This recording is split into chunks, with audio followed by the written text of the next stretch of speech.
말씀 제목은 사랑과 행복입니다. 드라마 제목 같다, 그죠? 본문 말씀이 두 절인데 짧으니까 같이 한번 읽어볼까요? 스바냐 말씀하고 마태복음 스바냐 말씀 3장 17절 시작. 주 너의 하나님이 너와 함께 하신다. 구원을 베푸실 전능하신 하나님이시다.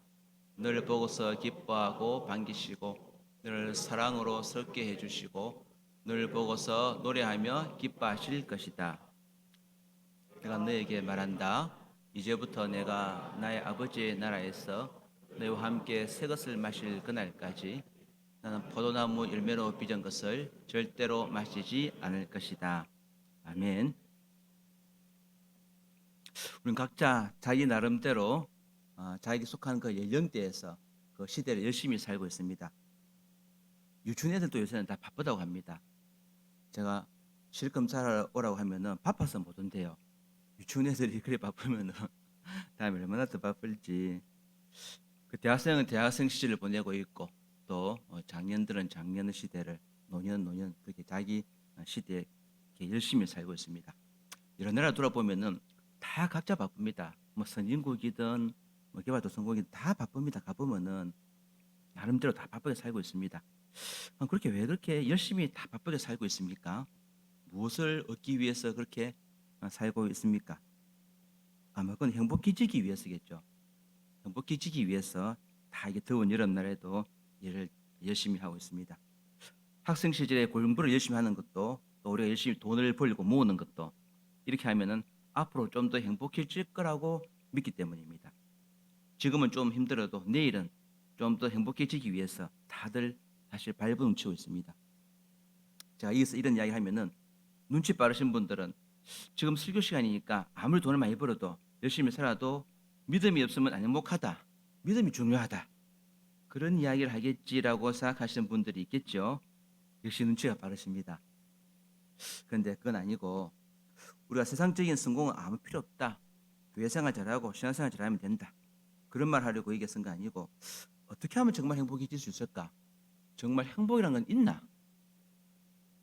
또 있다면은 누구든지 돈이 많든지 적든지 많이 배웠든지 못 배웠든지 나이가 많든지 젊든지 간에 그런 행복을 얻을 수 있는 방법이 무엇인가? 누구나 주체할 수 없을 정도로 행복해질 수 있는 방법이 있을까? 그것을 한번 저하고 여러분하고 찾아보기 위해서입니다. 제가 오늘 알고 있는 이야기를 세 가지를 하려고 합니다. 몇 가지요? 세 가지. 첫 번째 이야기입니다. 어느 교도소에 비슷한 시기에 두 명 신입생이 들어왔습니다. 그것도 두 명이 같은 감방에 배정을 받았습니다. 한 사람은 도둑질하다가 잡혀 들어온 사람이었고 한 사람은 큰 기업 사장님인데 간통죄로 잡혀서 감옥에 왔습니다. 둘 다 죄수복을 입고 한 감방에 지내고 있는데 감방 밖에서는 전혀 다른 삶을 두 사람이 살다가 들어왔습니다. 도둑질하다가 잡혀 들어온 사람은 원래는 도둑질이 전문이 아니고 아파트 경비원이었는데 최근 민원이 들어와서 잘렸습니다. 아파트 경비를 하기 전에는 조그만 식당을 했는데 경기가 안 좋아서 그 식당이 망했습니다. 그래서 나이도 있고 또 가방끈도 짧고 해서 아파트 경비원 처리도 겨우 얻어서 먹고 살았는데 이제는 그것도 못하게 되니까 사는 것이 정말 막막해졌습니다.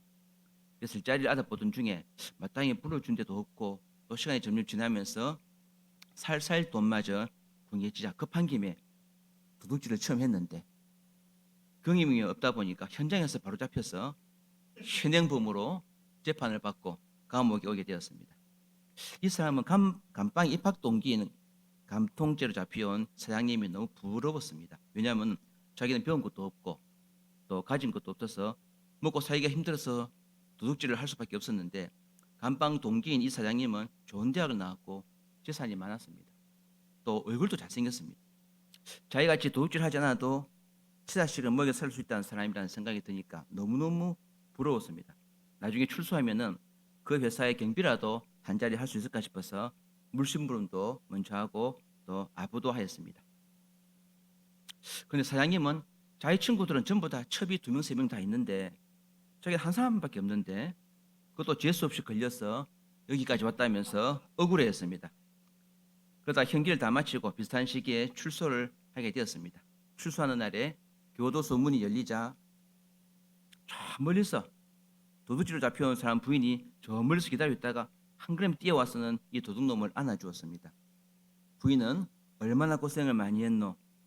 그래 자식 먹이고 살리 어려우면 같이 죽으면 되지. 왜 도둑질을 했냐면서 다음에 또 도둑질을 하려고 하면은 꼭 해야 되면 그때는 같이 하고 같이 감옥에 오자.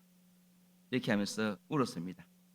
이 사람은 못 배우고 가진 것 없는 자기를 남편이라고 기다려주고 또 먹을 것이 없으면은 같이 죽자고 하면서 울면서 이야기하는 이 마누라가 너무 고맙기도 하고 또 자신 앞으로 특별히 해줄 수 있는 것이 없는 것 같아서 너무 미안하고 또 마음이 아팠습니다. 미안하고 정말 고맙다. 나 같은 남자 만나서 정말 미안해 하면서 울었습니다. 이때 이 도둑놈은 이 여자를 위해서는 부인을 위해서는 뭐라도 다 해주고 싶었습니다. 그래서 같이 울면서 교도소 문을 나서게 되었는데 잠시 뒤에 간통죄로 잡혀온 잘난 사장님도 감옥 문을 나섰습니다. 사모님은 근데 사장님한테는 이 사모님은 마중을 안 나오고 사무실 비서가 출소 마중을 나갔습니다. 그리고 비서는 사모님이 보냈다면서 편지 한 장을 전해주었습니다. 그 편지에는 다음과 같이 적혀 있었습니다. 김땡땡 사장님, 저는 더 이상 당신의 부인이 아닙니다. 결혼할 때는 당신이 명문대학을 나왔고 인물도 좋고 돈도 많고 해서 기뻤는데 당신이 나 아닌 다른 여자를 만나고 외도를 하고 있다는 것을 안 다음부터는 아무리 맛있는 음식을 먹어도 맛도 없고 좋은 집에서 자고 고급 자가용을 타고 다니도 전혀 행복하지 않았습니다. 껍데기만 남편이고 속에는 다른 여자가 들이는 그런 사람과는 더 이상 같이 살고 싶지가 않습니다. 그래서 이혼 동의서를 보내니 동의서에 도장을 빨리 찍고 이혼을 해주면 좋겠습니다. 더 이상 나를 사랑하지 않는 사람과 같이 한 집에서 매일 얼굴을 보면서 부부로 사는 것은 너무 큰 고통입니다. 이렇게 적혀 있었습니다. 우리는 이 이야기를 들으면서 여자들은 도둑놈과는 같이 살 수 있어도 나 말고 다른 여자를 사랑하는 사람과는 같이 살 수 없다는 것을 알 수 있습니다. 근데 여자뿐이겠습니까? 남자도 뭐 비슷하겠죠. 그럼 하나님은 어떠실까요? 신명기 6장 15절에 너희 중에 계신 너희 하나님 여호와는 질투하시는 하나님이신즉 너희 하나님 여호와께서 내게 진노하사 너를 지면에서 멸절시키실까 두려워하노라 말씀이 있습니다. 하나님께서 질투하신다는 것은 우리가 하나님을 사랑하지 않고 다른 것을 더 사랑할 때 하나님도 진노하신다는 말씀입니다. 그 하나님께서 우리를 너무나 사랑하고 좋아하시는데 우리가 그 사랑을 받아들이지 않고 하나님을 거절할 때 하나님께서 분노하신다는 말씀입니다. 자기만이 참 사랑을 줄 수 있고 영원하고 진실된 사랑을 줄 수가 있으며 모든 것을 다 바쳐 사랑하고 있는데 자기만이 구원을 베풀 수 있는데 엉뚱한 것을 보고 자꾸 하나님을 거부하는 사람을 용납할 수가 없다는 것입니다. 하나님은 우리를 사랑하십니다. 그런데 너무 사랑하십니다. 우리가 얼마나 좋은지 하나님은 정신을 못 차릴 정도로 우리를 사랑하시고 무엇든지 다 주고 싶어 하십니다. 그래서 서바야 선지자는 방금 읽던 말씀인데 개역 개정판에 보면 좀 더 의미가 좀 분명한 것 같습니다. 너희 하나님 여호와가 너희 가운데 계시니 그는 구원을 베푸실 전능자시라. 그가 너로 말미암아 기쁨을 이기지 못하시며 너를 잠잠히 사랑하시며 너로 말미암아 즐거이 부리며 기뻐하시리라 하리라. 이렇게 적혀 있습니다. 기쁨을 이기지 못한다는 것은 지금 보고 있어도 또 보고 싶고 생각만 해도 기분이 좋아지고 행복해진다는 그런 말이겠죠. 하나님은 우리를 너무 사랑하셔서 자기의 독생자를 우리 대신에 죽게 하셨습니다. 세상에 중요하고 소중한 것들은 많이 있지만 목숨보다 소중한 것은 없습니다. 이런 목숨을 잃는다는 것은 그 존재 자체가 없어진다는 것입니다. 사랑하는 사람들과 헤어질 뿐만 아니라 인생의 모든 의미가 없어진다는 것입니다. 이 귀한 목숨을 주님께서 아낌없이 우리를 위해서 내어놓아 줬습니다. 그것도 너무나 비참하고 무섭게 십자가 위에서 말입니다.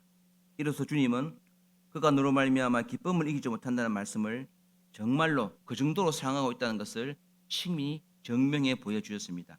말로만 사랑한다, 좋아한다 하지 않으시고 실제 자기의 모든 것인 목숨을 십자가 형틀에 매달려서 우리 대신 내어놓으심으로 자기 사랑이 얼마나 뜨겁고 간절하고 또 진실한지 보여주었습니다.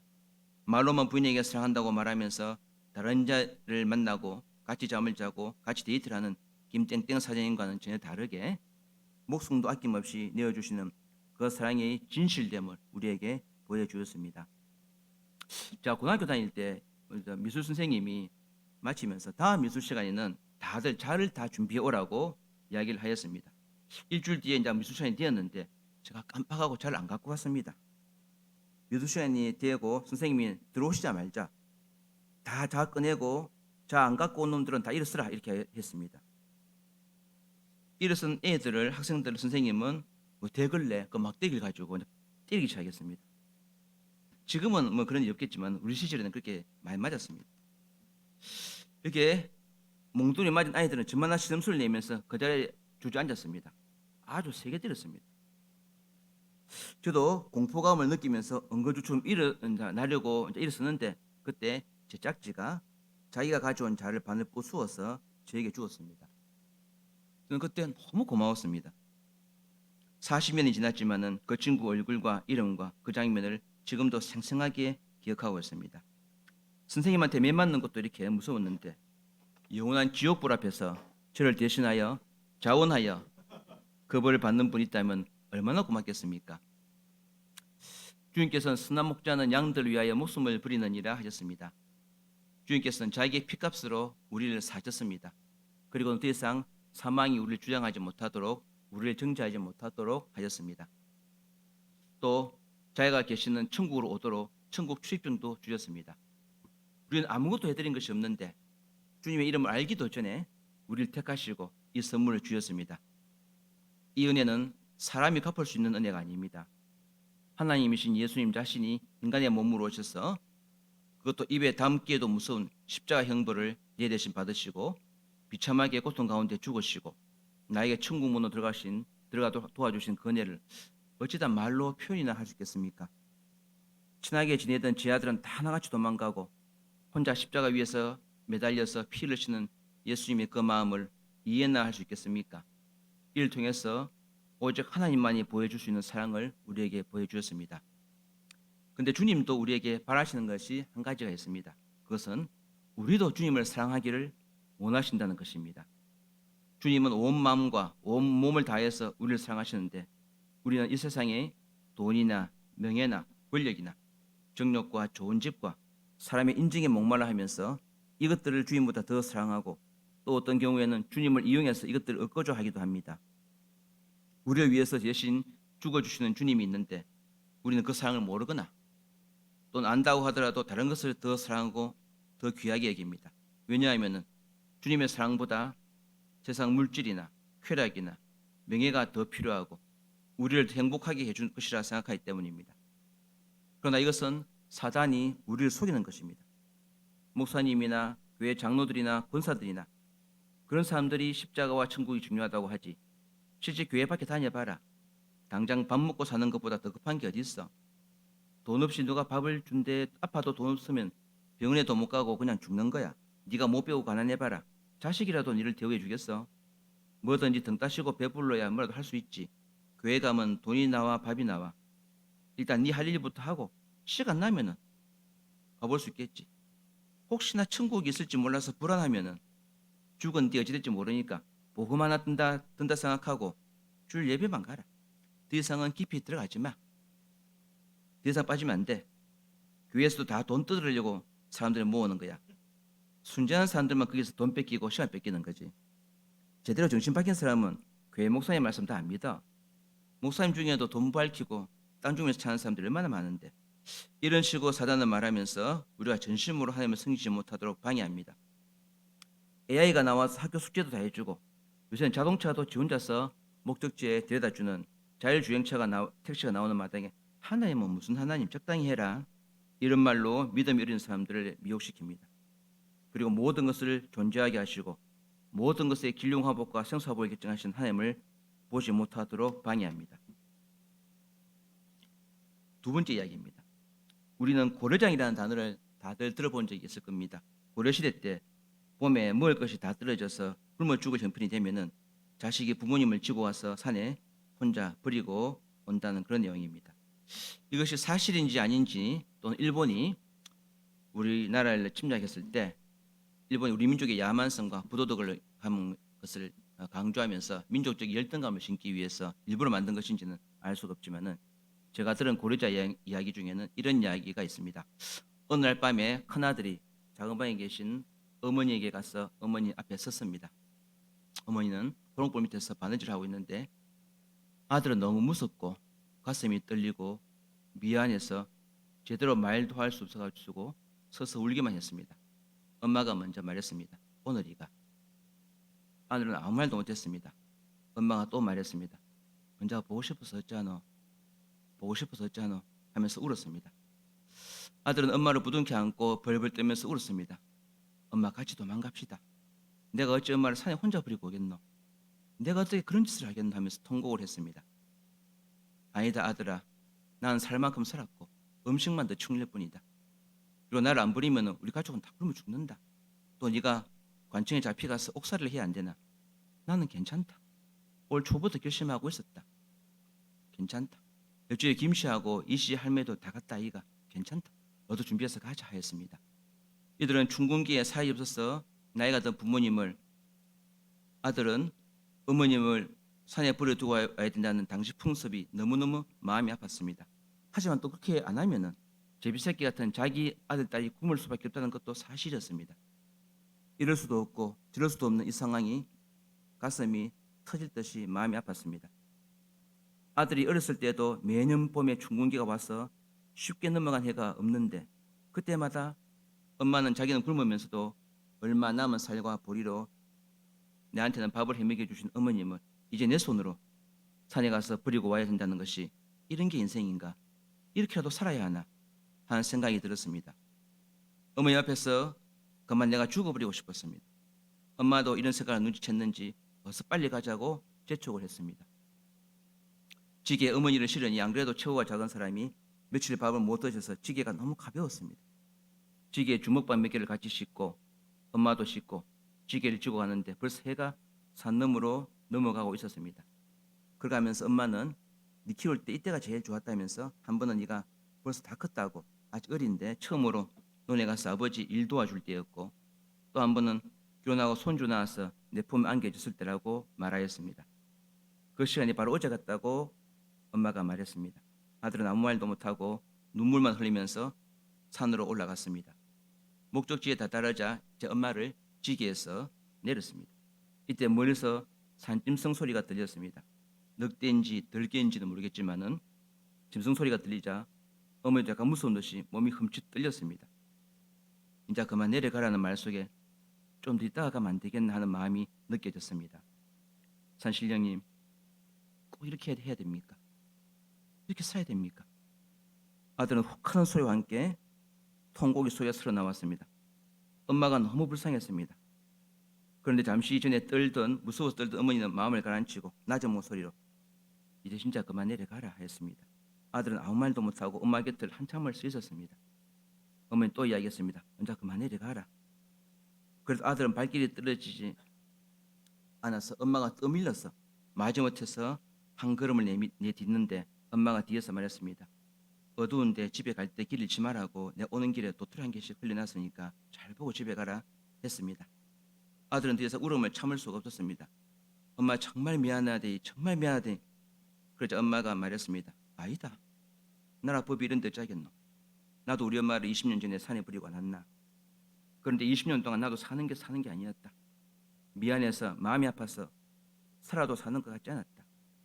그러고 나는 언제 집에 있어도 앞으로 얼마 못 살 기다. 그런데 니는 살아있는 동안 또 내 생각한다고 마음이 아프겠다 아이가. 나는 그게 더 마음이 아프다. 내 생각하지 말고 애미하고 애들하고 재미있게 살다가 온나. 저 세상에는 이런 일이 없을까 아이가. 아들은 더 이상 발을 옮기지 못하고 자지러지며 울었습니다. 세상이 어찌 이렇노. 어찌 이렇노. 치는 마늘 버리는 법이 어딨노. 엄마 나는 못하겠다. 같이 내가입시다. 죽어도 같이 죽고 살아도 같이 사입시다. 하자 엄마는 네가 여기서 험한 걸 보고 싶지 않으면 빨리 내려가라.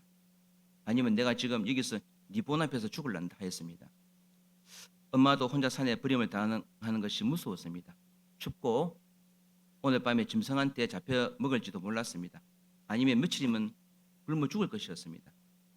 그러나 엄마는 아들이 그리고 손자가 굶어 죽는 것이 더 싫었습니다. 또 아들이 남은 여생 내내 자기 생각하며 울고 지낼 것을 생각하니 또 마음이 아팠습니다. 울면서 자기를 버리고 가야 하는 아들과 아들의 그 애끓는 마음과 또 한평생 이번 일로 마음을 아파하면서 고통할 아들이 엄마는 더 마음이 쓰였습니다. 아들아, 니는 내한테 이렇게 해도 된다. 여기 산에 날 버리고 가도 된다. 다른 사람은 이렇게 나를 죽게 버리고 가면 안 되지만 원수가 되겠지만 니는 이렇게 해도 된다. 니는 내 모든 것이다. 니는 내 생명보다 귀하고 내 몸뿌둥이보다 더 귀하다. 네가 살면 되었다. 내 때문에 벌 받으면 안 된다. 나는 괜찮으니 너무 오래 울지 말고 행복하게 살다가 온나. 이제 이 생에는 이렇게 헤어져도 저 생에서 다시 안 만나나. 저 생에서 내가 살 많이 모아놓을게. 그만 내려가라. 니만 살 수 있다면 난 아무래도 괜찮다. 난 다 참을 수 있다. 니는 내 목숨보다 훨씬 더 귀하다. 그만 울고 혼자 내려가라. 낳아주고 똥오줌 닦아주고 키워주고 먹여줬는데 이런 자기를 산에 버리고 가는 자식이 혹시나 길 잃어버릴까 봐 미리 도토리를 준비해서 길에 뿌려놓고 또 우는 아들이 불쌍해서 마음속으로는 아들보다 더 우는 어머니의 이런 피 끓는 사랑을 어디에 비할 수 있겠습니까? 우리 주님도 제 아들과 3년 동안 동고동락하면서 한 방에서 같이 자고 같이 밥 먹고 같이 웃고 같이 울고 주님은 가르치시고 제 아들은 배우고 같이 길을 가고 그리고 바리새인들과 서기관들이 터집 잡고 공격할 때에도 주님이 다 막아주시고 부해 주시는데 그 수제자 베드로는 예수님 자신이 가장 외롭고 고통스러울 때 바로 옆에서 자기를 저주하면서 모르는 사람이라고 부인할 때 주님은 또 얼마나 마음이 아팠겠습니까? 그러나 주님은 부활하신 후에 베드로를 찾아오셔서 한마디도 나무라지 않으시고 왜 그랬느냐고 묻지도 않으셨습니다. 베드로에게 네가 그렇게 나를 배신하고도 앞으로 잘 살 줄 알았더나 이렇게 위협하지도 않으셨습니다. 사실 예수님은 베드로가 배반할 줄을 미리 아셨습니다. 그럼에도 불구하고 예수님은 변함없이 베드로를 사랑하셨습니다. 오히려 네가 오늘 닭이 울기 전에 네가 나를 3번 모른다고 할 것이다 라고 미리 말하여 주심으로 예수님이 베드로를 얼마나 사랑하고 있는지 얼마나 걱정하고 있는지 알게 하셨습니다. 사실 베드로가 3번이 아니라 10번을 예수님을 모른다고 했어도 주님은 여전히 베드로를 뜨겁게 사랑하였을 것입니다. 왜냐하면 베드로의 이런 인격적인 약점이나 허물이 예수님이 베드로를 사랑하시는데 장애물이 되지가 않기 때문입니다. 예수님에게 있어서 베드로는 변함없이 사랑하는 제자여 항상 도와주고 싶은 사람이었습니다. 성격이 급하고 단순하고 늘 보살핌이 필요한 제자였습니다. 그가 무슨 짓을 했는지는 예수님께 중요하지 않았습니다. 다만 예수님은 베드로에게 물었습니다. 네가 나를 사랑하느냐? 네가 나를 사랑한다면 나머지는 아무것도 문제되지 않는다. 네가 나를 10번도 더 모른다고 부인해도 나는 변함없이 너를 사랑할 것이며 넌 나의 너무나 귀한 제자이다 라고 하시는 말씀입니다. 네가 나를 사랑한다면 그래서 는 아무것도 중요하지 않다는 말씀입니다. 이 대목은 집 나간 탕자 이야기와도 통하는 이야기입니다. 작은 아들이 아직도 살아있는 아버지를 쪼르고 졸라서 지 몫의 유산을 미리 받아서 타국 땅에 가서 허랑방탕하면서 창기와 다 서버려도 아버지는 그것이 중요하지 않았습니다. 살아서 내한테 돌아오면 되었다. 그러면 되었다. 한 장면이 나옵니다. 네가 어떻게 그 많은 재산을 가지고 나가서 이렇게 알거지가 되어왔노? 이 자식아 하면서 야단을 친다든지 때린다든지 또는 다시는 이러지 말하면서 교육하지도 않았습니다. 아들이 돌아오자마자 바로 아들의 옷을 다시 입히고 아들의 신분을 의미하는 반지도 다시 끼워주었습니다. 아버지는 아들 자체가 중요한 것이지 아들이 탕진한 재산이든지 감히 살아있는 아버지를 떠올라서 유산을 받아나간 사실은 이미 다 지난 일이고 중요하지 않았습니다. 아들이 살아왔다는 사실만이 의미가 있고 그것이면 되었습니다. 그런데 우리하고 성품이 비슷한 큰아들은 이것을 보고 분노하고 짐당한 아들을 다시 맞아주시는 아버지가 미웠습니다. 그런데 사실 큰아들이 동생같이 아버지 재산을 받아가지고 나가서 다 탕진하고 돌아왔어도 아버지는 동생같이 그렇게 지금 똑같이 큰아들을 대해주었을 것입니다. 네가 다시 돌아왔으니 되었다. 그것이면 족하다. 괜찮다 했을 것입니다. 부활하신 예수님도 다른 모든 것은 중요하지 않고 네가 나를 사랑하느냐 하심으로 사랑한다는 말만을 듣고 싶어 하셨습니다. 다른 것은 다 용서할 수 있고 다 이해할 수 있었습니다. 네가 나를 사랑하기만 한다면 나는 뭐든지 다 받아들일 수 있다고 하십니다. 하나님은 우리를 너무 사랑하십니다. 또 우리의 사랑에 목말라 하십니다. 하나님에게는 우리가 전부입니다. 이 우주를 만드시고 모든 보이는 것들과 보이지 않는 것들을 다 만드셨지만 자신과 닮은 존재는 우리 사람들 뿐입니다. 그분은 우리를 위해서 뭐든지 하실 수 있습니다. 그래서 우리가 아직 하나님도 모르고 죄인 되었을 때 아무도 알아주는 사람이 없는데도 사람의 모습으로 오셔서 십자가 위에서 비참하게 고통받으시면서 사람의 몸으로 죽으셨습니다. 전능하신 하나님, 모든 것의 주인이신 하나님에게 있어 우리는 보물과도 같고 자기 목숨을 버려서라도 구하고 싶은 아들이요 딸이요 자기의 모든 것입니다. 천하의 모든 것이 있을지라도 하나님은 천사가 아니라 오직 우리 사람에게만 관심을 가지시고 자기의 모든 것을 주고 싶어 하십니다. 전에 어느 엄마가 아들을 보면서 우리 귀한 아들 보기만 봐도 다를까 봐 아깝다 하면서 아들에 대한 사랑을 말하는 것을 들은 적이 있습니다. 우리 하나님도 우리를 그렇게 그 정도로 사랑하시는 것입니다. 그래서 스바냐서에서 너희 하나님 여호와가 너희 가운데 계시니 그는 구원을 베푸실 전능자이시라. 그가 너로 말미암아 기쁨을 이기지 못하시며 너를 잠잠히 사랑하시며 너로 말미암아 즐거이 부르며 기뻐하시리라 하리라 이렇게 적혀 있습니다. 하나님은 우리와 같이 깊이 서로 사랑하고 또 사랑받는 것을 원하십니다. 나머지는 우리가 무엇을 하든지 다 이해할 수 있습니다. 진실되고 뜨거운 사랑을 원하십니다. 우리가 어떤 죄를 지었든지 간에 어떤 삶을 살았든지 간에 돌아오기만 하면 우리를 받아주시고 사랑하시며 또 우리도 주님을 사랑해 주시기를 바라십니다. 마치 고려장 당한 엄마가 자기를 버리고 가는 아들에게 너는 이렇게 해도 된다. 너는 내 아들이다. 너는 내 목숨이다. 아니 내 목숨보다 더 소중하다. 네한테 필요하고 중요한 일이면 난 아무래도 괜찮다. 나는 네 엄마다. 난 네만 좋다면 뭐라도 다 해주고 싶다. 내 눈에 넣어도 안 아픈 내 새끼, 내 아들아. 내를 산에 버리고 간 일은 다 잊어버리고 며느리하고 애들하고 행복하게 잘 살다가 온나. 거기서는 더 이상 안 굶어도 되도록 저승에서 농사 많이 지어놓을게. 더 두지기 전에 어서 내려가라. 더 늦으면 도토리도 안 보인다. 사실 어머님의 마음과 탕자를 맞아주는 아버지의 마음이 똑같습니다. 그것은 나는 내 모든 생명과 정성을 다해서 너를 사랑한다. 나는 네만 있으면 된다. 네만 행복할 수 있다면 뭐라도 해주고 싶고 무슨 일이라도 할 수 있다. 그런데 너는 나를 사랑하나? 내 아들아, 너는 나를 사랑하나? 나는 네가 나를 사랑하지 않을까 봐 그것이 제일 무섭다. 배고픈 것도 안 무섭고 짐승한테 물려 죽는 것도 안 무섭다. 십자가에서 못 박혀 죽는 것도 안 무섭다. 아니 무서워도 난 죽을 수 있다. 네한테 꼭 필요하다면 죽을란다. 재산을 다 잃어도 안 무섭다. 그런데 나는 네가 나를 사랑하지 않는다는 말을 할까 봐 그것이 제일 무섭다. 내 아들아, 나는 할 수 있다면 뭐든지 다 해주고 싶다. 너는 내가 내 뱃속으로 난 내 피와 살로 만든 내 새끼 아이가. 예수님은 방금 그 어머니 같이 베드로야, 너는 나한테 이렇게 해도 된다. 나는 내 주요, 선생이요, 목자요, 너를 위해서 대신 죽어주려고 오신 하나님이다. 내 연약함과 두려움과 부끄러움을 다 알고 있다. 나는 네 아버지다. 나는 다 용서할 수 있다. 다 받아줄 수 있다. 나는 한 가지만 있으면 된다. 네가 나를 사랑하나? 네가 나를 사랑하면은 나는 뭐든지 다 해줄 수 있다. 베드로야, 난 네를 너무 사랑하는데 니도 나를 사랑하나? 한 번도 똑같이 모른다고 해도 나는 네를 용서하고 사랑할 거다. 나는 네 하나님이다. 나는 네 아버지다. 나는 내 전부를 걸고 네를 사랑한다. 그러니 니도 나를 사랑한다고 말해도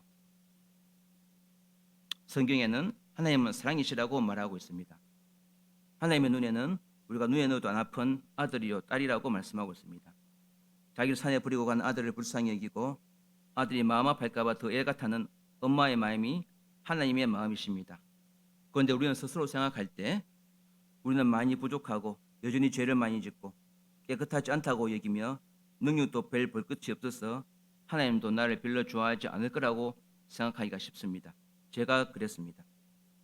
목사님이나 선교사님들은 하나님의 일을 헌신적으로 하시니까 하나님께서도 이분들을 귀하게 여기고 사랑하시겠지만 내 같은 평신도가 그것도 내 살기 바빠서 교회 일도 그렇게 열심히 하지 않는 나를 그렇게 사랑하시겠나 하며 하나님의 사랑에 확신을 갖지 못하는 경우가 많았습니다.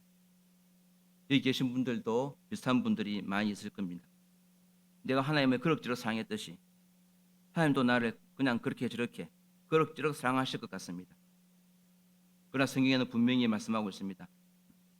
너희 하나님 여호와가 너희 가운데 계시니 그는 구원을 베푸실 전능자시라.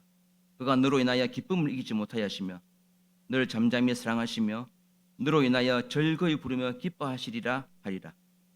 이 스바냐서는 유다 왕국 후반기에 요시아 시절에 쓰여진 것으로 각 나라에 대한 심판을 이야기하고 있습니다. 그 심판을 이야기한 중에 무섭고 두려운 내용인데, 그러나 하나님의 본심은 그렇지 않고 하나님이 너희를 너무 사랑한다는 말씀이 스바냐서입니다. 우리를 가만히 보고만 있어도 생각만 해도 너무 좋았어, 기뻐서 어쩔 줄 모르신다는 것입니다. 우리가 젖먹는 아들이나 아장아장 거리면서 아빠 하면서 다가오는 딸을 보면은 너무 귀엽고 예쁘지 않습니까? 그애가 지금 우리한테 돈을 벌어다 줍니까? 옷을 사줍니까? 아니면 우리 업어다 줍니까? 그냥 누워서 기지개 똥 싸고 울거나 가끔 웃거나 할 뿐입니다. 그러다가 맛있는 거 손에 쥐어주면은 아빠 안 줘 하면서 도로 손을 숨기는데도 엄마 아빠는 마냥 좋아하지 않습니까? 뭐라도 더 해주고 싶지 않습니까? 사람인 우리도 이랬는데 마음을 지으시고 감정을 지으신 하나님께서 이런 마음도 없고 인색하고 또 냉정하시겠습니까? 우리가 아무 일을 안 해도 우리로 인하여 기쁨을 이기지 못한다고 하지 않습니까? 성경이 거짓말을 하겠습니까? 그런데 우리 스스로는 하나님 앞에서 떳떳하지 못한 일이 많아서 더 열심히 신앙생활 안 한 것 같아서, 더 기도 많이 안 한 것 같아서, 더 전도를 많이 하는 것 같아서 스스로 자신이 없어서 하나님 앞에 담대히 서지 못하고 하나님도 나를 별로 좋아하지 않는다고 생각하는 경향이 있습니다. 이것이 바로 사단이 심는 생각입니다. 사단이 만들어 놓은 이 세상은 사람이 노력한 만큼 돌려받는 give and take 세상입니다. 일한 만큼 대가를 받는 것입니다. 콩 심은 데 콩나고 팥 심은 데 판다는 것이 지극히 당연한 세상이요, 이것을 공평하고 공정하다고 생각합니다. 그러니 네가 하나님한테 해드린 것도 별로 없는데 어떻게 하나님께 사랑받기를 원하니? 니도 양심이라는 게 있으면은 생각해봐라. 니도 네 같은 사람 좋아하겠나? 솔직하게 말해봐라. 뭐가 좋다고 니를 그렇게 사랑하고 귀하게 여기겠노? 다른 사람은 몰라도 니는 아니다. 니는 사랑받기 어렵다. 이렇게 말하면 다 맞는 말 같아서 대답할 말이 없습니다. 그러나 절대 그렇지 않습니다. 하나님의 나라는 다릅니다. 하나님의 나라는 주는 만큼 받는 그런 나라가 아닙니다. 하나님이 뭐가 없어서 부족해서 피조물인 우리가 드리는 선물 받으려고 애타게 기다리시겠습니까? 하나님은 주고받기의 하나님이 아니십니다. 하나님은 은혜의 하나님이십니다. 그래서 로마서 4장에는 일하는 자에게는 그 삭슬을 은혜로 여기지 아니하고 빚으로 여기거니와 일을 아니할지라도 경건치 아니한 자를 의롭다 하시는 이를 믿는 자에게는 그의 믿음을 의로 여기시나니라고 하였습니다. 일하는 자라는 것은 종이라는 말입니다. 주인과 종의 관계로 일을 해야만 삭슬 받는 종이라고, 우리는 종이라고, 하나님과도 그런 관계라고 사단은 우리에게 말을 합니다. 네가 그렇게 하나님이 인정할 만큼 신앙생활 잘 안 하는데, 그렇게 성실하게 살지 않는데 하나님 네가 뭐 좋다고 그렇게 일을 신경 쓰고 네 기도 하나하나 다 들어주겠노? 너도 양심이라는 게 있으면 한번 생각해봐라 하면 내게 속삭입니다. 사실 하나님이 없는 세상은 공짜가 없습니다. 피땀을 흘리고 고생을 해야만 먹을 것이 주어지는 세상입니다. 사단은 하나님도 그런 분으로 생각하게 만듭니다. 그 말이 맞다면 하나님을 믿게 된 날부터 우리는 섬겨할 대상이 하나 더 생긴 셈이 됩니다. 먹고 살기 위해서 안 그래도 더 수고해야 되는데 교회 와서까지 하나님 인정을 받기 위해서 또 뭔가를 고생해야 되는, 수고해야 되는, 눈치 봐야 되는 주인이 하나 더 생겨서 인생에 더 짐이 많아진 꼴이 됩니다. 사단은 항상 이런 식으로 하나님을 오해하게 만들고 우리가 하나님을 깊이 사랑하지 못하도록 합니다. 아담 때부터 사단은 아담과 하와에게 그 선악과를 먹으면 하나님같이 눈이 밝아지게 될까봐 하나님께서 먹지 못하게 하는 거란다 하면서 하나님을 오해하며 불신하게 만들었습니다. 하나님에 대한 올바른 생각이 없으면 평생을 신앙생활을 해도 신앙이 짐이 되기가 쉽습니다. 하나님을 안다는 것이 그렇게 기쁘지가 않습니다. 오히려 신앙생활 잘하고 있나, 열심히 하고 있나, 안 하나 감시하는 눈초리가 느껴져서 하나님을 깊이 사랑하지도 않고 행복하지도 않은 삶을 살기가 쉽습니다. 이 모든 것에는 사단이 뒤에서 조종하고 있습니다. 우리가 하나님을 만났고 천국이 있다는 것을 알게 되었는데도 우리 삶에 크게 바뀌는 것도 없고 기쁨이 충만하지 않다는 것은 하나님의 사랑이 온전히 그대로 전해지지 않고 왜곡되고 변질되어서 우리에게 지내졌을 가능성이 많습니다. 하나님이 뭐가 아쉬워서 고사리 손 같은 우리 인간의 손으로 이룬 것을 기대하시고 거기에 목을 매겼습니까? 천지를 다 만드시고 눈에 보이는 모든 것들과 보이지 않는 것 다 만드신 분께서 뭐가 아쉬워서 우리가 이룬 업적에 목말라 하시고 큰 일하면 큰 상 주시고 작은 일하면 작은 상을 주겠습니까? 복음서에 1달란트, 2달란트, 5달란트 받은 종의 비유에서도 2달란트 번 사람과 5달란트 번 사람에게 똑같은 상을 주시는 것을 우리가 볼 수 있습니다. 이것만 봐도 하나님은 이 종들의 마음을 받으시는 거지 그 결과를 가지고 인생을 평가하는 분이 아니십니다. 우리를 향한 하나님의 사랑은 성경 전체의 주제이며 어느 곳에든지 흘러넘치고 있습니다. 이 하나님의 말로 더할 수 없는 사랑과 은혜가 너무 크기 때문에 우리 선배님들은 저 멀리 낯설고 물설은 아르헨티나도 가고 아프리카도 가고 도미니카도 가고 중국도 가고 캄보디아에도 가서 복음을 전하고 있지 않습니까? 이분들이 전하는 복음의 내용이 무엇입니까? 그것은 바로 하나님은 여러분을 사랑하십니다. 하나님은 여러분을 십자가에 죽기까지 사랑하십니다. 이것을 받아들이세요. 그러면 구원을 받습니다. 이것을 전하는 거 아니겠습니까? 하나님의 말로 다할 수 없는 은혜와 사랑에 강건되어서 선교사로 또 목사로 자신의 인생을 하나님께 드리지 않습니까? 지금도 하나님은 변함없이 우리를 사랑하고 계십니다. 지금도 말로 다할 수 없는 뜨거운 마음으로 우리를 사랑하시고 우리를 도와주고자 우리 옆에 아니 우리 안에서 동행하십니다. 이 동행하시는 분의 이름이 성령 하나님 아니십니까? 그런데 이것은 부족합니까? 하나님 사랑도 좋지만 그것만으로는 모자랍니까? 아예 성에 차지 않습니까? 하나님 사랑도 좋고 구원도 좋은데 하지만 지금은 나는 돈이 더 필요하고 집이 더 필요하고 병 낫는 게 더 필요하고 일자리가 더 필요하고 여자친구가 더 필요하고 롯데 자이언트 야구성이 더 필요합니까? 이런 것들도 다 필요합니다. 다 중요합니다. 그러나 하나님을 뜨겁게 사랑하게 될 때 이런 것들이 부족해도 우리는 살아갈 용기가 생기고 기쁨이 생기고 많이 행복해집니다. 그러면 또 누가 이렇게 말할지도 모르겠습니다. 생각이 많으신 분들은 아니 집도 있고 차도 있고 돈도 좀 있으면 그렇게 말할 수 있겠죠. 당장 돈이 없어 보세요. 어떻게 내 마음에 기쁨이 생기고 행복할 수 있겠어요? 돈 없이 살아봤어요. 슬라이드 한번 볼까요?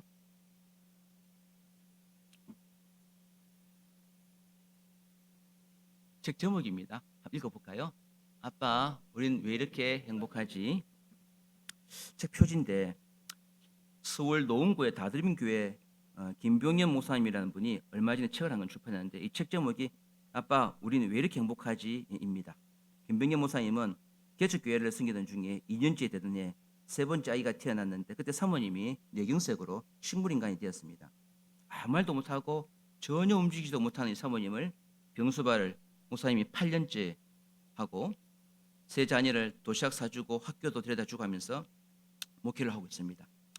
그런데 셋째 막내딸이 어느 날 아빠한테 엎인 채로 이제 집에 돌아가면서 목사님에게 말했습니다. 아빠, 우리는 이렇게 가난한데 왜 이렇게 행복한 거야? 물었습니다. 목사님이 도로 물었습니다. 가난이 뭔지는 알아? 하니까 돈이 없는 거잖아 했습니다. 그때 목사님이 다시 물었습니다. 그럼 행복한 건 뭔지 알아? 하니까 우리가 기뻐하는 거잖아 이렇게 말을 했습니다. 그래서 목사님이 자신의 매일매일의 삶을 모아서 책으로 만들었는데 그 책 제목이 방금 보여진 우리가 왜 이렇게 행복하지입니다. 돈도 없고 몸도 고단하고 앞으로 장래도 불투명하지만 하나님을 깊이 사랑할 때 그분과 같이 하는 삶이 얼마나 행복한지 단적인 예를 보여준다고 할 수가 있습니다. 기지 좀 펼까요?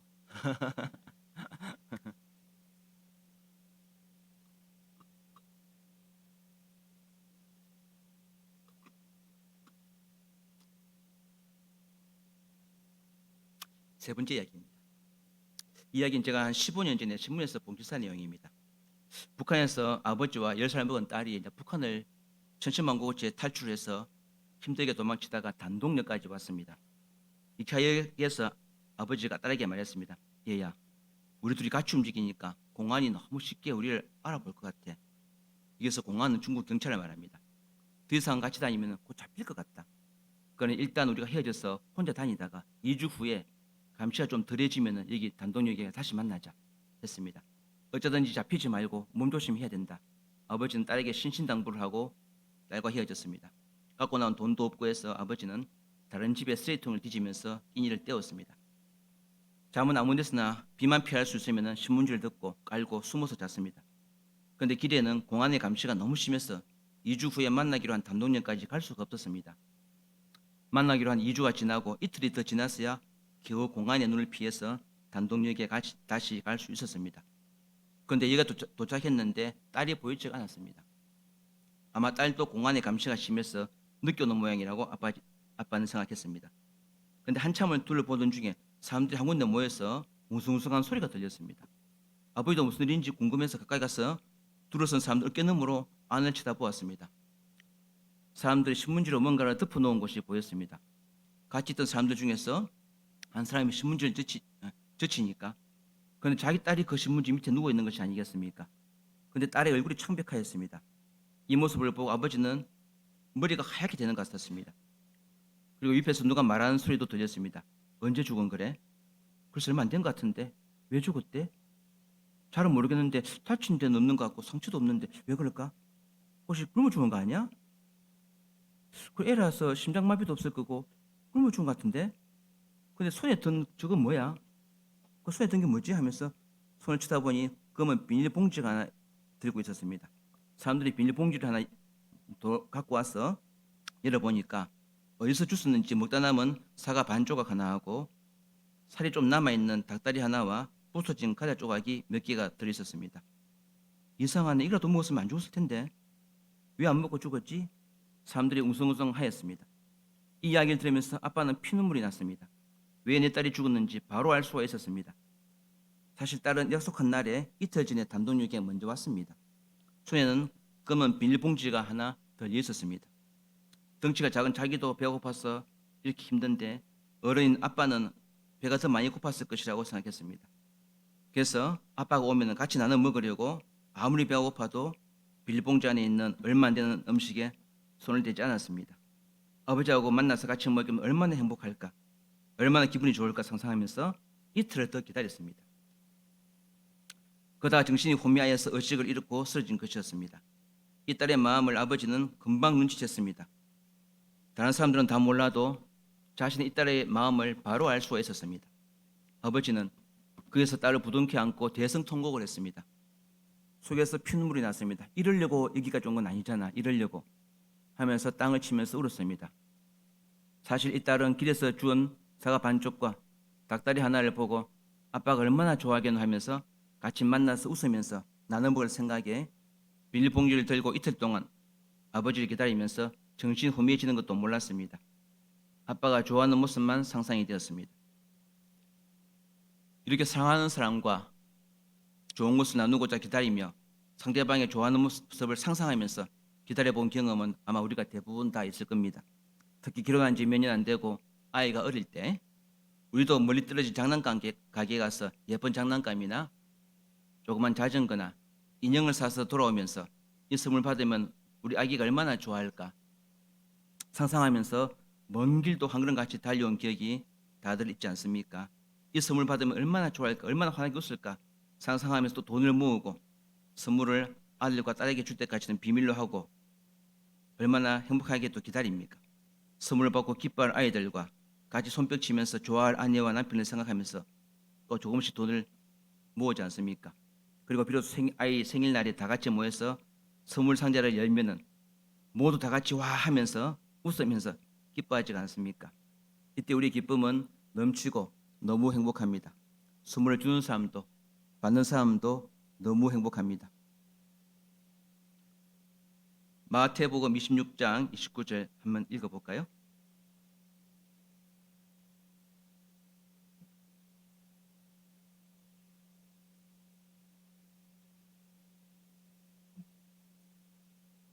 마태복음 시작. 내가 너희에게 말한다. 이제부터 내가 나의 아버지의 나라에서 너희와 함께 새 것을 마실 그날까지 난 포도나무 열매로 빚은 것을 절대로 마시지 않을 것이다 라는 말씀이 있습니다.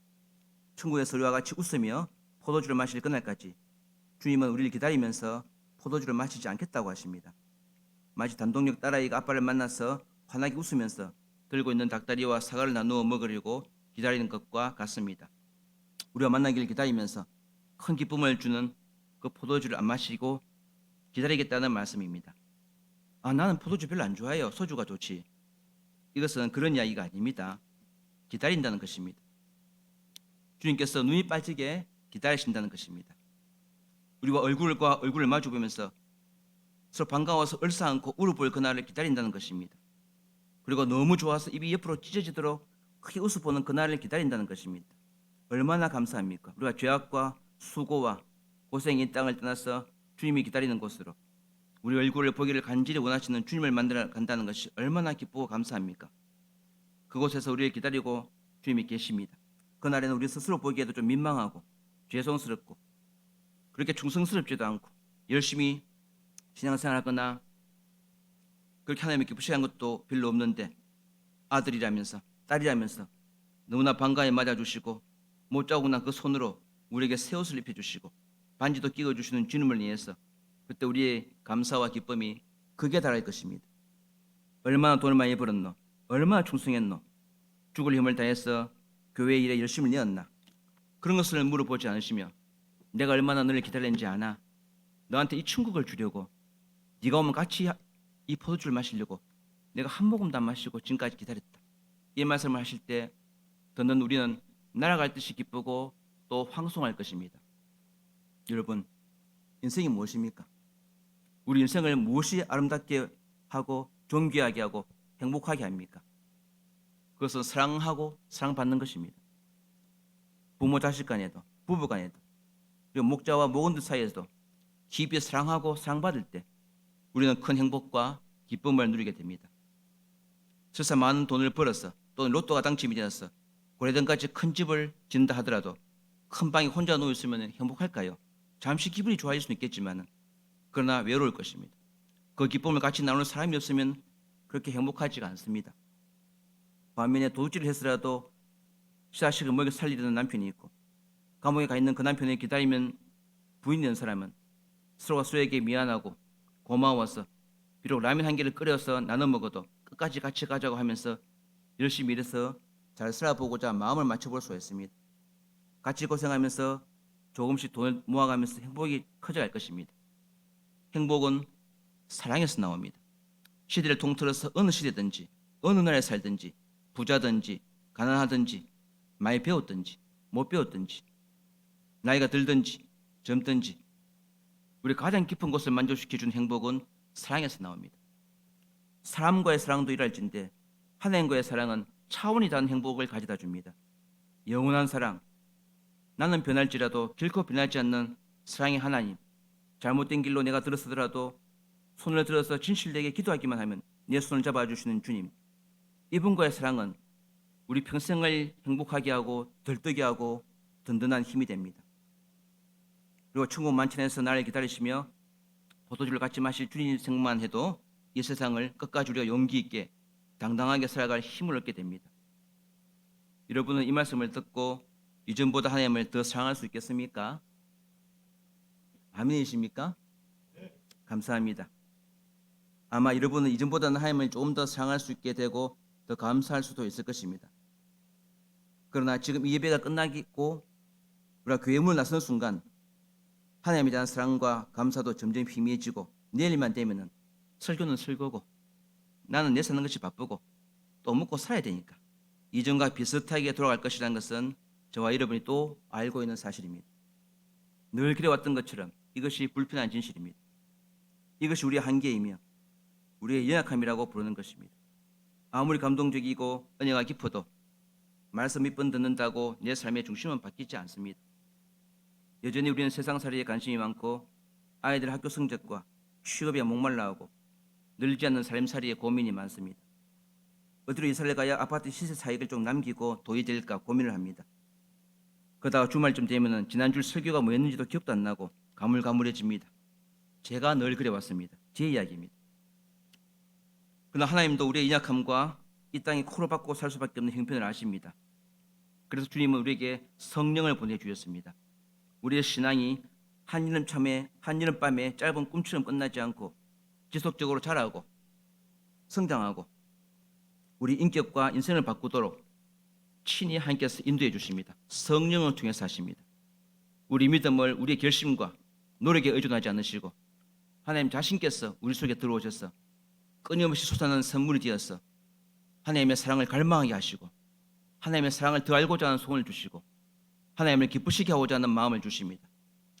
연약한 우리의 결심과 의지에 의존하지 않으시고 하나님 스스로 우리 안에 지속적으로 하나님을 찾도록 그분의 뜻을 따르고자 하는 소원을 주십니다. 빌립보서 2장 13절에 너희 안에서 행하시는 이는 하나님이시니 자기의 기쁘신 뜻을 위하여 너희에게 소원을 두고 행하게 하시나니 말씀하였습니다. 하나님이 직접 우리 속에 오셔서 하나님이 기뻐하시는 일을 하도록 도우신다고 합니다. 우리는 지극히 다 이기적이고 계산적이고 무능하고 게으르고 잘 잊어버리는 본성이 있습니다. 이것은 양의 속성과 똑같습니다.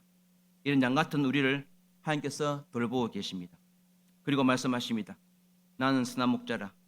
난 양들을 위하여 목숨을 버리노라. 그러므로 우리는 우리의 의지 박약과 무능함과 나태함을 그렇게 염려하거나 자학하지 않아도 됩니다. 하나님께서 친히 우리를 우리 속에서부터 도우시고 하나님을 사랑하는 사람으로 하나님을 위해서 수고하는 사람으로 하나님을 위해서 기꺼이 이 땅에서 손해보는 사람으로 살 수 있도록 도우시는 것입니다. 이것을 우리가 믿을 때 하나님의 영이 네 속에서 나로 하여금 하나님의 일을 할 수 있도록 이끄시는 것입니다. 그래야 결국에는 하나님의 상을 받을 수 있는 사람으로 하나님께서 만드시는 것입니다. 그러므로 우리가 하나님을 믿을 수 있는 믿음을 주시는 분도 하나님이시오. 하나님의 사람으로 구별된 삶을 살 수 있도록 도우신 분도 하나님이시오. 마지막에 상 주시는 분도 하나님이시오. 모든 것이 다 하나님의 은혜로 되는 것입니다. 그래서 요한은 이 모든 것이 은혜 위에 은혜라고 하였고 사도 바울은 로마서 1장에서 내가 복음을 부끄러워하지 아니하노니 이 복음은 모든 믿는 자에게 오늘 주시는 하나님의 능력이 됨이라. 먼저는 유대인에게요 그리고 헬라인에게로다. 복음에는 하나님의 의가 나타나서 믿음으로 믿음에 이르게 하나니 기록된 바 오직 의는 믿음으로 말미암아 살리라 함과 같으니라 하였습니다. 우리의 공로는 하나도 없고 오직 은혜로 나타난 자를 구원하시고 하나님께서 자녀 삼아 주신다는 것이 얼마나 고마운 일입니까? 하나님의 사랑은 우리의 모든 것을 다 이해하시고 용서하시고 받아주시는 사랑입니다. 사람이 흉내낼 수도 없고 이해할 수도 표현할 수도 없는 깊고 뜨거운 사랑입니다. 이 사랑은 도둑놈 아내의 사랑보다도 더 고래장하려고 자신을 내버리는 아들을 사랑하는 어머니보다도 아빠와 같이 먹으려고 길에서 준 닭다리와 가지를 먹지 않고 아빠를 기다리다가 굶어 죽은 딸보다도 사실은 더 깊고 뜨거운 사랑입니다. 이들은 적어도 한 가족입니다. 서로가 서로 피로 맺혀져 있는 혈연이요 같이 한솥밥을 먹고 살았던 가족입니다. 얼굴도 서로 닮았습니다. 그러나 하나님과 우리는 창조주와 피조물이요 심판주와 죄인이요 전능자와 연약한 죄인의 간극이 있습니다. 하나님은 우리의 모든 잘못과 실수와 죄악됨과 연약함과 부끄러운 것을 다 알고 계십니다. 그러나 우리를 위해서 우리가 알지 못할 때 십자가 위에서 비참하게 죽으셨습니다. 또한 지옥에도 우리 대신 내려가셨습니다. 이 깊고 놀라운 사랑은 사람의 언어로 표현할 수도 이해할 수도 없는 그저 감사하다는 말밖에 더 할 말이 없는 사랑입니다. 예수께서는 아무도 알아주지 않는 곳에서 환영하는 사람도 없이 추운 날에 마구간에서 태어나시고 그렇게 내세울 것 없는 모습으로 우리와 같이 배고픔도 경험하시고 로마 군인들에게 주먹으로 얼굴도 맞고 실궁당하시며 아무 저항할 힘도 없는 것처럼 십자가 위에서 벌거벗은 모습으로 못이 박혀 달린 채로 아버지 어찌하여 나를 부르셨나이까 울면서 기도하신 그 임마누엘의 하나님 내 죄를 대신하여 죽으신 하나님이 그 사랑을 누가 감히 이해할 수도 있으며 흉내라도 낼 수 있겠습니까? 오직 하나님만이 보여줄 수 있는 사랑을 우리에게 베풀어 주셨습니다. 이 사랑이 우리로 하여금 죄악된 우리가 하나님 앞에 나가서 하나님을 아버지라고 부르며 하나님께 기도할 수 있는 길을 열어주셨습니다. 이 하나님 곧 예수 그리스도를 통해서 우리에게 향하신 하나님의 사랑을 알게 될 때 우리는 비로소 이 세상에 속한 사람들과는 좀 더 다른 인생을 살 수가 있습니다. 죽을 때까지 자기 한번 붙들고 돈 좀 더 벌어보려고 좀 더 유명해지려고 좀 더 높은 자리에 올라가서 한번 자기를 드러내보려고 하는 사람들과는 다른 삶을 살 수 있게 됩니다. 하늘에 섞는 미랄이 되어서 열매를 맺고자 하며 자신의 인생을 들여서 다른 사람을 섬기고 사랑할 수 있는 삶을 살 수 있게 됩니다. 이때 우리는 비로소 깊은 행복을 알게 됩니다. 결코 이 세상에서 찾을 수 없는 차원이 다른 행복과 기쁨을 알게 됩니다. 우리는 젊은 시절에 소감을 적으면서 하나님을 깊이 만난 경우가 많습니다. 그때 황홀한 마음은 말로 다 표현할 수 없었음을 지금도 기억하고 있을 것입니다. 성경에도 주님을 올바로 만났을 때의 기쁨과 행복에 대한 내용이 있습니다. 주님이 아무 힘도 없이 저항 한번 못 해보고 죽으셨다고 주님을 쫓아다니던 일이 그야말로 한여름밤의 꿈처럼 아득하고 뭔가에 쉬어서 시간만 낭비한 줄 알고 실망하면서 엠마오 마을로 가던 두 제자들이 부활하신 주님을 만나고 부활의 의미가 무엇인지 알게 된 내용입니다. 누가복음 24장 31절 32절 보면은 그들의 눈이 밝아져서 그인 줄 알아보더니 예수는 그들에게 보이지 아니하시는지라. 그들이 서로 말하되 길에서 우리에게 말씀하시고 우리에게 성경을 풀어주실 때 우리 속에서 마음이 뜨겁지 아니하더냐. 마음이 뜨겁지 아니하더냐 하는 것은 새로운 희망과 용기가 생기고 기쁨이 넘친다는 것입니다. 세상 부를 것도 없고 이것만 있으면 정말 행복하고 내 마음을 다해서 사랑하고 충성을 바치고자 하는 용기가 생기고 한평생 후회 없이 나아갈 인생의 방향을 알게 됐다는 것입니다. 주님을 깊이 만나면 누구나 행복해집니다. 가진 것 없어도 많이 배운 것 없어도 몸이 불편해도 누가 나에게 상처를 주고 나를 무시했어도 주님을 뜨겁게 만났을 때 그것들은 나를 불행하게 하지 못합니다. 주님이 주시는 기쁨과 행복과 만족은 그 어떤 것보다 더 뜨겁고 강렬하고 우리의 온 인생을 기쁨 가운데 살게 합니다. 저는 서울에 가장 부자들이 많이 살고 있다는 강남구 아이들이 정신과 치료를 많이 받는 그 비율이 전국에서 최고라는 신문 보도가 있었습니다. 어릴 때부터 좋은 대학에 가기 위해서 사교육을 하고 성적에 대한 압박이 심해서 우울증이나 공황장애 등의 정신질환 환자들이 많이 생긴다는 것입니다. 정신질환이 생길 정도로 어린아이들을 공부시키고 사교육을 시키는 이유가 무엇입니까? 그렇게 해서 좋은 대학에 가야 우리나라에서 살아남고 좀 더 잘 살 수 있고 좀 더 많은 것을 누릴 수 있다고 생각하기 때문 아니겠습니까? 그렇게 하면 행복해질 것이라고 생각합니다. 어릴 때부터 열심히 죽기 살기를 공부하고 노력하면 사실 확률상으로 좀 더 좋은 대학에 가고 돈도 더 많이 벌고 높은 자리에 올라갈 가능성은 높아질 수 있습니다. 그런데 그렇다고 해서 행복도 자연스럽게 따라올까요? 전혀 그렇지 않다는 것은 최근 발표되는 통계나 논문이나 책을 봐도 잘 나타납니다. 진정한 행복은 관계 속이기 때문입니다. 앞에 얘기 나왔던 바람 피우다 잡힌 사장님이 진정한 행복이 뭔지 알까요?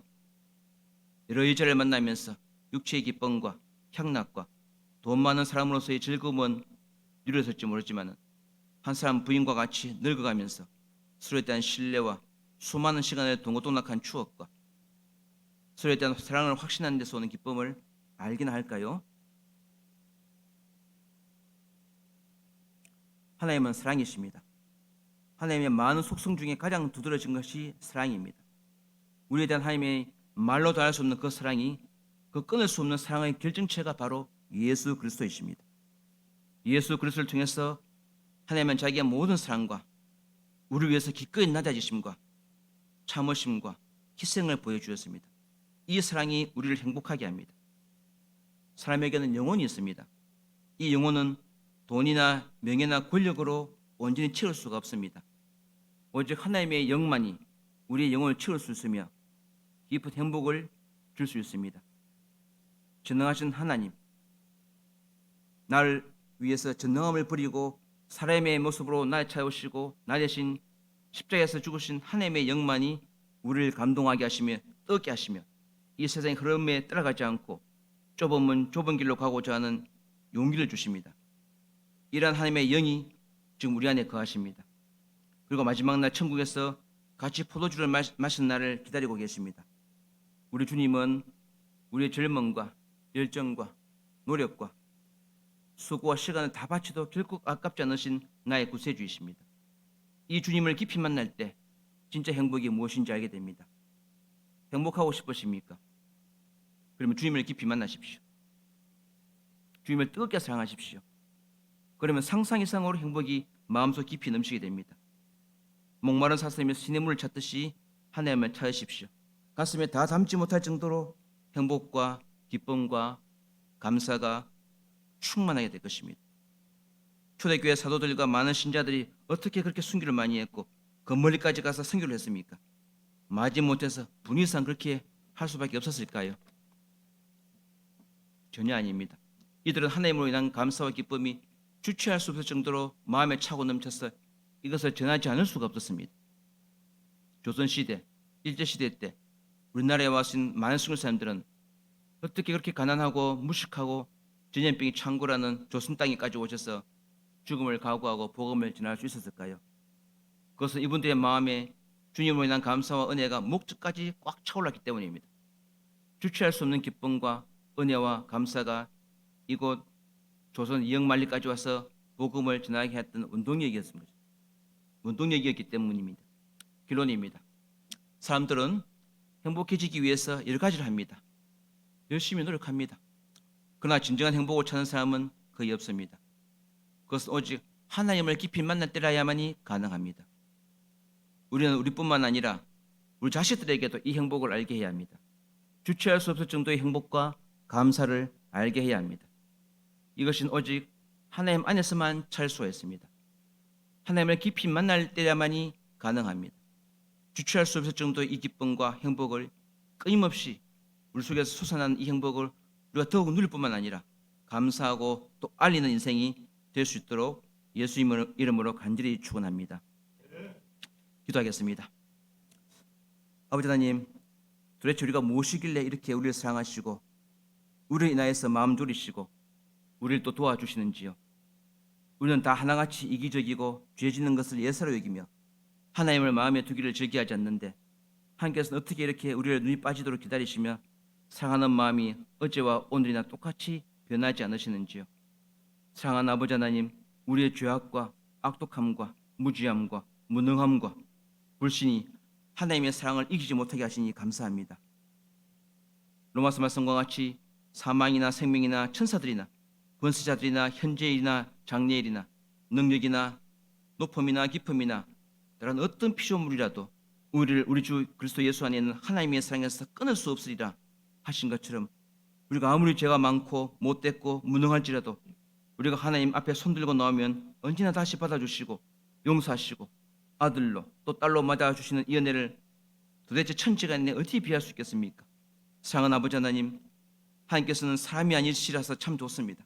사람이라면은 우리같이 쉽게 변하고 쉽게 마음 상하고 쉽게 상처받고 원한을 잊지 않으실 텐데 사람이 아니시기에 하나님이시기에 우리가 반복하여 죄를 범하고 하나님을 원망하고 하나님을 기쁘시게 하지 않는 삶을 살아도 언제든지 우리가 여기 하나님의 전에 나와서 엎드려 빌기만 하면 다 받아주시고 그래도 나는 너를 사랑했고 앞으로도 사랑할 거라고 하시니 이 은혜에 빚져서 저희가 언제든 주님 앞에 나와서 우리의 모든 무거운 짐을 다 벗고 다시 출발할 수가 있습니다.